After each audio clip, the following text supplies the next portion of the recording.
बाबा जी, मैं जब भी कुछ अच्छा करने चाहता हूँ मेरे से कुछ ना कुछ ऐसा गलत हो जाता है कि जिसके कारण सबको लगता है कि मैं गलत कर रहा हूँ। नहीं मैं ऐसे औरों के एक्सपेक्टेशंस पे, मतलब जो मुझे चाहते हैं मैं उनके एक्सपेक्टेशंस पे खड़ा नहीं हो पाता। नहीं बेटा, देखो, उम्मीद रखनी कोई बुरी बात नहीं है बेटा।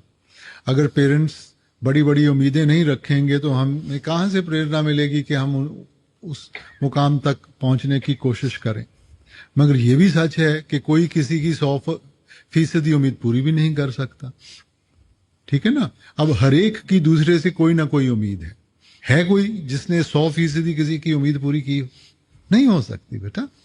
और ना ही पेरेंट्स को इतना है कि बेटा 100% आप करेंगे। वो सिर्फ ये मुकाम आपके सामने रखते हैं कि आप और मेहनत करें और आगे बढ़ें। तो उसमें कोई बुराई नहीं है, तो इसको दिल को नहीं लगाना चाहिए आपको। बाबा जी, मुझे और मेरी बहन को इतनी शक्ति देना कि हम आपका और अपने पेरेंट्स का नाम रोशन कर सके। मेरी फैमिली पे दया मेहर बना के रखना जी। बाबा जी, आज मैं आपकी बदौलत अपनी बहू, बेटे, बच्चों और परिवार की बदौलत आपके सामने खड़ी हूँ। इस लायक तो नहीं हूँ, लेकिन शुक्र है मेरी बहू की वजह से मैं आज आपके सामने खड़ी हूँ। बाबा जी, चलो शुक्र है कोई तो सस मिली जेडी बहू की तारीफ कर दी है। हैं? और मेरी ग्रैंड डॉटर का एक क्वेश्चन है कि हम दिल्ली से आए हैं, हम अपने अच्छे कर्मों की खातिर आए हैं या आपकी दया मेहर या किस वजह से? अरे मैं कौन होता हूँ? आप तो करने कराने वाला तो मालिक है बेटा। हाँ, जो किया है मालिक ने किया है बेटा, तो हमने तो मालिक का शुक्र करना है।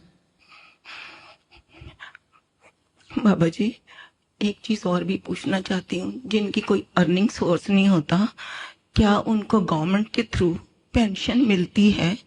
तो वो उसको, मतलब जिनका कोई सर्विस भी नहीं है, कुछ भी नहीं है, क्या वो उससे गुजारा करें या नहीं करें? वो हमारे ऊपर बोझ तो नहीं होगा नहीं क्या? बेटा, जो देखो, जो कानून के जरिए जो कुछ भी मिलता है वो ठीक है।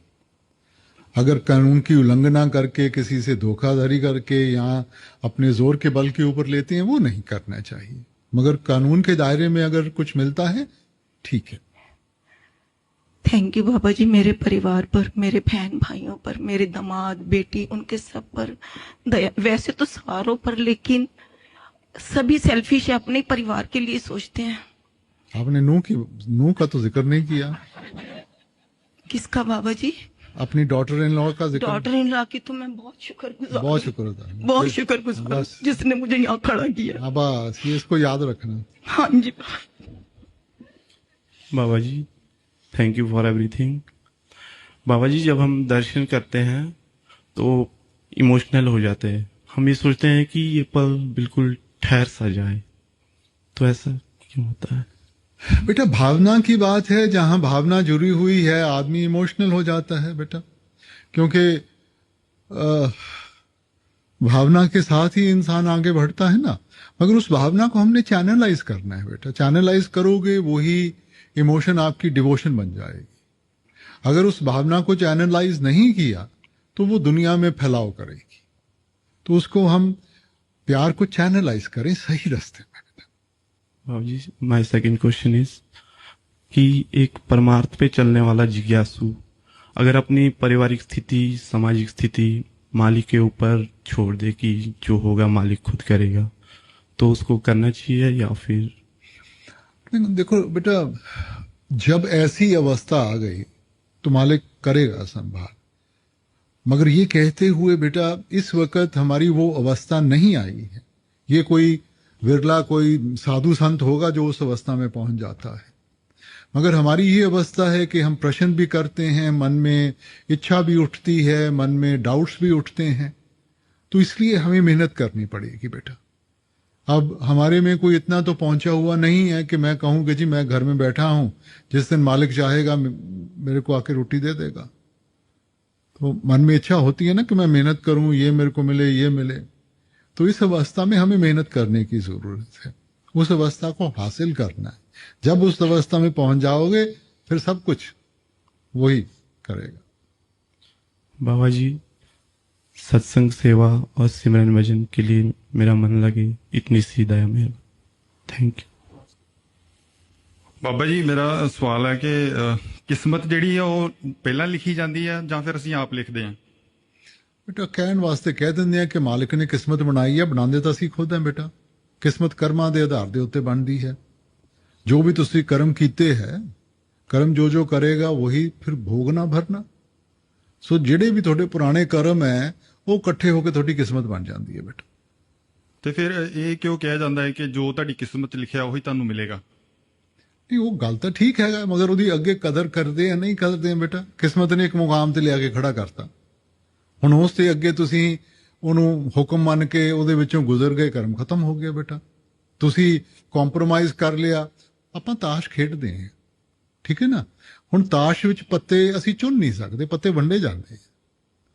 ਤਾਂ ਕਿਸਮਤ ਚੰਗੀ ਹੋਈ, ਹੱਥ ਵਿੱਚ ਬਹੁਤ ਚੰਗੇ ਪੱਤੇ ਆ ਗਏ, ਮਗਰ ਗਲਤ ਚਾਲ ਚੱਲੀ ਤਾਂ ਹਾਰ ਜਾਓਗੇ। ਤੁਹਾਡੀ ਕਿਸਮਤ ਕਰਕੇ ਪੱਤੇ ਬਹੁਤ ਮੰਦੇ ਹੈ, ਮਗਰ ਚਾਲ ਤੁਸੀਂ ਸਹੀ ਚੱਲੀ ਤਾਂ ਬਾਜ਼ੀ ਜਿੱਤ ਵੀ ਸਕਦੇ ਹੋ ਬੇਟਾ। ਅੱਗੇ ਤੁਹਾਡੇ ਹੱਥ ਵਿੱਚ ਹੈ। ਬਾਬਾ ਜੀ ਮੇਰਾ ਦੂਸਰਾ ਸਵਾਲ ਹੈ ਕਿ ਮੈਂ ਨਾ ਡੇਰੇ ਵਿੱਚ ਇੱਕ ਬੰਦੇ ਨੂੰ ਕਹਿੰਦੇ ਸੁਣਿਆ ਸੀ ਕਿ ਮੈਨੂੰ ਨਾ ਅੱਜ ਬਾਬਾ ਜੀ ਦੇ ਬਹੁਤ ਵਧੀਆ ਦਰਸ਼ਨ ਹੋਏ ਤੇ ਮੇਰੇ ਕਈ ਜਨਮ ਕੱਟੇ ਗਏ। ਮੈਂ ਇਹ ਪੁੱਛਣਾ ਚਾਹੁੰਦਾ ਕਿ ਸਾਨੂੰ ਆਪਣੇ ਅੰਦਰ ਦਰਸ਼ਨ ਹੁੰਦੇ ਆ, ਤੁਸੀਂ ਕਿਹਾ ਕਿ ਤੁਹਾਨੂੰ ਅੰਦਰੋਂ ਮਿਲੂਗਾ ਸਾਰਾ ਕੁਝ, ਪਰ ਇਹ ਬਾਹਰ ਵਾਲੇ ਦਰਸ਼ਨਾਂ ਦਾ ਕੀ? ਜਿੰਨੇ ਸਤਸੰਗੀ ਉਨੀਆਂ ਗੱਲਾਂ ਹੈ। ਮੇਰੇ ਮੂੰਹ ਤੋਂ ਸੁਣਿਆ ਕਦੇ ਇਹ ਗੱਲ ਸਰਸੰਗ ਵਿੱਚ? ਨਹੀਂ। ਤਾਂ ਫੇਰ ਹਾਂ, ਅਸੀਂ ਵੀ ਆਸਾਨ ਤਰੀਕਾ ਲੱਭਦੇ ਹਾਂ ਕਿ ਉਸ ਸਤਸੰਗੀ ਨੇ ਗਿਆ ਸੀ, ਪਤਾ ਨਹੀਂ ਜੀ ਮੈਂ ਉਸ ਕਿਤਾਬ ਵਿੱਚ ਪੜ੍ਹਿਆ ਸੀ। ਜੋ ਸਰਸੰਗ ਵਿੱਚ ਕਿਹਾ ਜਾਂਦਾ ਉਹਦੇ ਉੱਤੇ ਕਿਉਂ ਨਹੀਂ ਧਿਆਨ ਦਿੰਦੇ? ਜੇ ਐ ਦਰਸ਼ਨਾਂ ਦੇ ਨਾਲ ਕਿਸੇ ਦੇ ਜਨਮ ਪੂਰੇ ਹੋ ਜਾਂਦੇ ਤਾਂ ਗੱਲ ਹੀ ਕੀ ਸੀ ਫਿਰ ਤਾਂ। ਫਿਰ ਪਰ ਬਾਬਾ ਜੀ ਜਿਹੜੇ ਕੀ ਲੋੜ ਹੈ? ਜਿਹੜੇ ਸਾਰੇ ਆਪਾਂ ਡੇਰੇ ਵਿੱਚ ਜਾਂ ਜੋ ਵੀ ਸੰਗਤ ਆਉਂਦੀ ਜਾਂ ਅਸੀਂ ਵੀ ਅਸੀਂ ਬਹੁਤ ਭੱਜਦੇ ਆ ਪਿੱਛੇ ਸਾਰੇ ਹੀ ਦਰਸ਼ਨ ਕਰਨ ਵਾਸਤੇ। ਉਹ ਸਿਹਤ ਵਾਸਤੇ ਭੱਜਦੇ ਬੇਟਾ, ਉਹਦੇ ਵਿੱਚ ਰੂਹਾਨੀਅਤ ਨਹੀਂ ਗਈ। ਹਾਂ ਠੀਕ। ਇਹ ਕਈ ਤੁਹਾਡੇ ਵਿੱਚੋਂ ਜਿਹੜੇ ਭਾਰੀ ਹੋ ਰਹੇ ਆ ਨਾ, ਰੋਟੀ ਚੰਗੀ ਮਿਲਦੀ ਹੈਗੀ ਹੈ, ਉਹ ਇਸ ਕਰਕੇ ਭੱਜਦੇ ਆ ਬੇਟਾ। ਉਹਦੇ ਵਿੱਚ ਰੂਹਾਨੀਅਤ ਵਿੱਚ ਕੋਈ ਫਾਇਦਾ ਨਹੀਂ ਹੁੰਦਾ। Thank you. बाबा जी, हम डेरे में रहते हुए भी अपने फैमिली से दूर अपने परिवार के प्रति जिम्मेवारियां हैं, उन्हें कैसे निभा सकते हैं? नहीं बेटा, जिम्मेवारियां तो जहां भी होंगे। अब किसी भी कोई इंसान 24 घंटे या सारी उम्र तो अपने घर नहीं बैठ सकता बेटा। कोई नौकरी पे भी जाता है, कोई पढ़ने के लिए जाता है, जहां भी जाता है, मगर मन में तो यही ख्याल होता है कि मैं माँ बाप को कभी ना भूलूं और जितनी उन्होंने मेरे को ऊपर प्यार और सब कुछ दिया है तो मैं उनका बोझ बांट सकूं बेटा। तो वो तो हम कहीं से भी कर सकते हैं बेटा। माँ बाप ये नहीं चाहते कि 24 घंटे आप उनके साथ रहें। माँ बाप ये चाहते हैं कि आप अपने पैरों के ऊपर खड़े हों और खुश रहें। जी बाबा।